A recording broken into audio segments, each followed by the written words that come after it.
Yo, what is good, everybody?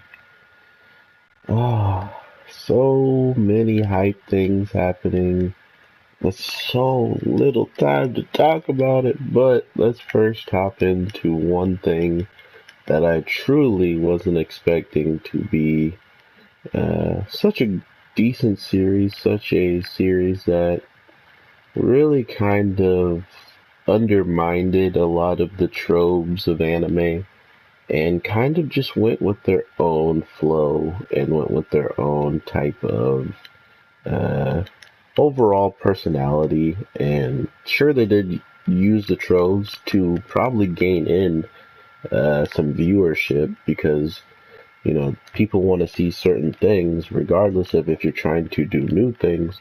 They still want a couple of things that look kind of familiar. Those things being familiar being the women that pretty much surrounded the main character. But for as long as I know, a lot of these animes that have the same type of category or they have the same type of scheme of having multiple girls fall in love with the person is usually overpowered. And I think it's the perfect kind of examples when this show comes out at the perfect time of other shows doing the exact type of show and really giving us two perspectives of main characters that they see vastly different.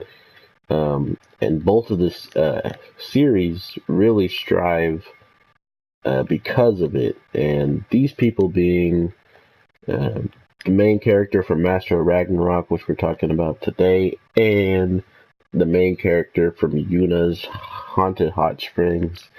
They are completely the polar opposites when it comes down to how they handle battling situations, and it clearly shows you what I kind of like about the show and what I kind of been recommending to my friends and people that actually watch the videos that I used to make. It's nice to see that in Master of Ragnarok, this person is nowhere near the strongest person, or he's not even the strongest person in his army. But he's nowhere near the strongest when it comes down to other characters that are out there that are also very freaking strong. So the creator clearly knew the trope of having the most powerful character always being the main character, but instead of making him the most powerful, they made him the most intelligent. They made him the most resourceful. They made him the most um like thoughtful person because everything that he does in a positive light becomes a weapon for him in the future, aka bringing in a whole new side of people who live their own life their own ways, but bringing them in and then teaching them some of your techniques just to pretty much show them that nor you beat them, but you don't see them as enemies. You don't see them as people who are going to become rivals at the end of the day, simply because you're treating them more like family because you want them to be even more trusting when it comes down to what if all of everything breaks free, like how it is right now with the Panthers and the Lightning. Guess who's the first person that's always going to be on your side to help you? Is the Horn. And that's what I'm talking about. His resourcefulness, his kindness, and his intelligence is truly what makes everything about him seem so deadly, seem so scary. Because with the cell phone of all the information and wars that have been fought over the times, and being able to look at landscapes, to be able to formulate plans and different things like that, or even understand that the land can be a weapon just as much as a sword can. Things like that really make this show shine, and that's what this episode kind of was alluding to. Regardless of how much power my favorite wolf girl got with her new ability, with no sense of direction, they came up and they almost teased that this girl dies, you know? Like, of course, they would not kill off this character because, I mean, they could have. I mean, anime is very interesting when it comes down to decisions that sometimes are not made in the manga or things that are not made in general, and sometimes they make it just to, see if that was a better direction than the other direction was. There's a lot of reasons why things change from manga to anime, but that's for a different topic of discussion. Um, with what I get to see of how the army pretty much had no chance in the same fight that they were in, pretty much, mind you, with him in it, and then you just take him out of the picture, the whole entire fight was lost. She felt like she just handed the place over. So there was probably one push, and after that push was done, they had to retreat, you know. So uh, it's really telling of how much presence and how much he actually brought to the table for victory, and just by how he doesn't quit as well could be the morale booster that all of the troops needed anyway to really get out there and finish, whatever they started.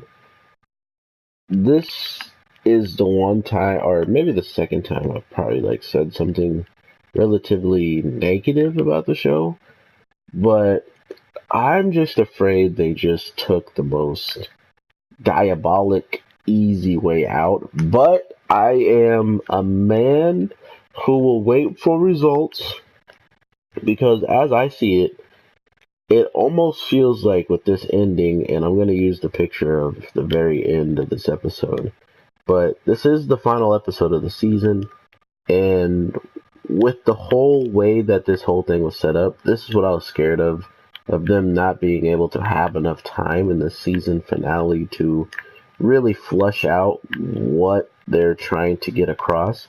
Because now I'm guessing the fandom might be stuck, but not me so much because I'm really open when it comes down to these types of endings. I mean, these endings are these types of book-written endings, kind of like Iron Man 3, where he takes the reactor out of his chest. If you haven't seen Iron Man 3, I apologize. But he takes the reactor out of his chest, the thing that was protecting him from shrapnel getting to his heart. And by taking that out, it was also the thing that powered his suits. So if you take that out and you don't have the problem of shrapnel going to your heart, why are you wearing the reactor in, he still has it by his chest at sometimes or something like that. And it was something, that was in the movie that if he ended his career right then and there, he had a good end. But because it felt more like they did it to, back up. They're just covering their own trail. They're just like, oh, Robert Downey Jr. might not come back, so let's make sure he has a good end that makes it show that, if anything, he did get that thing that started his whole life that started messing it up. He did get it past, and that's what this felt like. With the whole entire team, or army upon armies, that were pretty much waiting for just Yuto to show up, it's a good way to show him oh, he looks like he's the king of this world. But at the same time, with how the girl is introduced, Lifa is introduced to his wife, it comes off as this is their first time meeting. So if it's their first time meeting, this literally is their hometown, and it hasn't been attacked yet by the Panthers and by the electric team yet. So that's how I see it. But imagine if the show, or the creator and the whoever did this animation, bravo by you on this final episode, by the way, looked absolutely, the main character looks so dope this week. I don't know why he looks so dope this week in normal freaking clothes. And not to mention the very end scene that I got of the screenshot too. But uh, with with him going back, they can easily be like, "Oh yeah, look at him. He's a king. He clearly beat every single person and brought peace and Ragnarok to this world." Or people who are really smart, and really in tune, just like how I was saying, she just met Lifa, the person who helped him come back for the first time. What happens to a king if he disappeared in battle and then re-shows up? They're gonna hold a festival. They're gonna hold something very high in your wake of you showing up. So loud, in fact, that even probably people from other nations and other countries and clans can hear about it. So I think they just ran out of time because they really did so good at bringing up to speed with Mitsuki and getting these feelings and all these different things. They're still really young kids, so either they were going to have to flush them out later on, or they really just went for the kill shot with this one. No Eminem intended, which I thought was way more intelligent than just having her being that thing that he's calling back home over and over and worrying about. She literally threw everything away to be here, and because of it, it also helps the rumors and all those things that were being spread about Ragnarok and all that stuff coming true, and him being Surtur and stuff like that. Now she's going there and is his wife when Lifa was supposed to be the wife of Surtur at that, at this given point of, if everything was still falling in line, it's out of whack now. And I think she did this. Another reason why the girl did that was on purpose to put in a better position to change things. So, an amazing, amazing season finale. And the only negative thing I did have to say about it is they kind of went beyond safe with this ending, seemingly to protect if they're never going to give us a season 2. It's kind of protected for that, for the people who don't even want a season 2. They're just like, oh, thank God that he became king and I didn't have to watch the fight.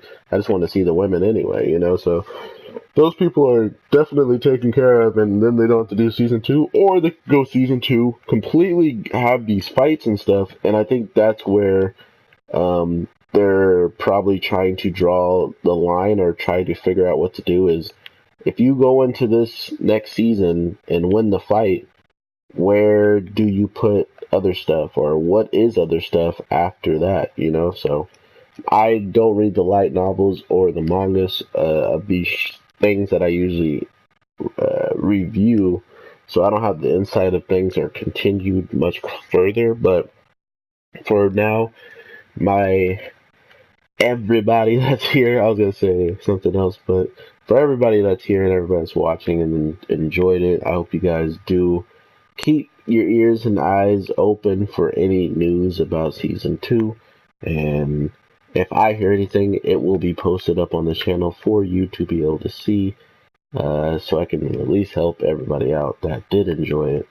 And maybe some of the haters that didn't like it either can get in on it and see if the season 2 can redeem itself for season 1 if you didn't like it somehow, whatever. But yeah, subscribe to your boy Anime G. I'm going to be dropping multiple upon multiple content very soon here, so if you hit that bell and hit it twice, you'll be notified as soon as I drop something again, which you'll definitely want to know because it'll be soon, or it could be like in an hour, and then you don't really got to worry about it. You'll get a notification. So thank you guys and ladies so much. I will be trying to think of what else. I'll be dropping My Hero and Yuna's Hot Spring, so I think I'm going to do the Hot Spring next because I definitely got to, there's some things I want to talk about in there. So with that, I'll talk to you guys in the next one. Alright, take care.